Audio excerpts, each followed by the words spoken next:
Hello जो आइए इस पर स्वागत है जो हमसे बोल रहा है कि निम्न में से किस गैस के लिए हेनरी नियम का नियम जो है वो लागू नहीं हो सकता।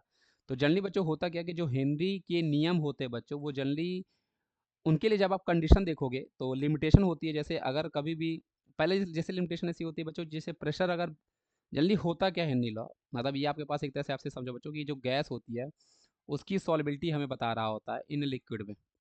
सॉलिबिलिटी गैस की सॉलिबिलिटी गैस की विलेयता इन लिक्विड में कैसी है वो आपका हेनरी कांस्टेंट होता है बच्चों। जितना ज़्यादा आप प्रेशर बढ़ाओगे तो गैस की सॉलिबिलिटी आपके पास बढ़ रही होगी। तो इसकी लिमिटेशन यही होती है बच्चों कि ऐसा नहीं है कि आप खूब ज़्यादा प्रेशर बढ़ाते जाओगे तो बढ़ता ही जाएगा। इसकी एक लिमिट होती है, बहुत ज़्यादा हाई प्रेशर में ये काम नहीं करेगा, बहुत ज़्यादा लो टेम्परेचर में भी काम नहीं करेगा। उसके अलावा एक चीज़ ये भी होती है बच्चों कि अगर कोई गैस अपने लिक्विड से मतलब जो सॉल्वेंट अगर उससे वो रिएक्शन कर रही हो तो भी हेनरी का नियम वहाँ पे लागू नहीं होता। जैसे हमारे पास ये NH3 है, ये पानी के साथ रिएक्शन कर सकती है बच्चों। जब आप इसकी मतलब पानी में अगर हम इसको डिज़ोल्व करती है पानी के साथ रिएक्शन करके बच्चों, जैसे सपोज़ करो कि आपके पास बच्चों NH4OH बनाता है ना? तो अगर रिएक्शन कर रहा होगा तो वहाँ पे हेनरी का नियम बच्चों लागू नहीं होगा। तो ये चीज़ आपको यहाँ पे ध्यान रखना है। ये आपको बहुत ज़्यादा हाई प्रेशर नहीं होना चाहिए, बहुत ज़्यादा लो टेम्परेचर भी नहीं होना चाहिए, और साथ ही साथ आप जब कभी भी किसी गैस को अगर हम डिज़ोल्व कर रहे हैं किसी भी सॉल्वेंट में तो वो उसके साथ रिएक्शन भी नहीं करनी चाहिए।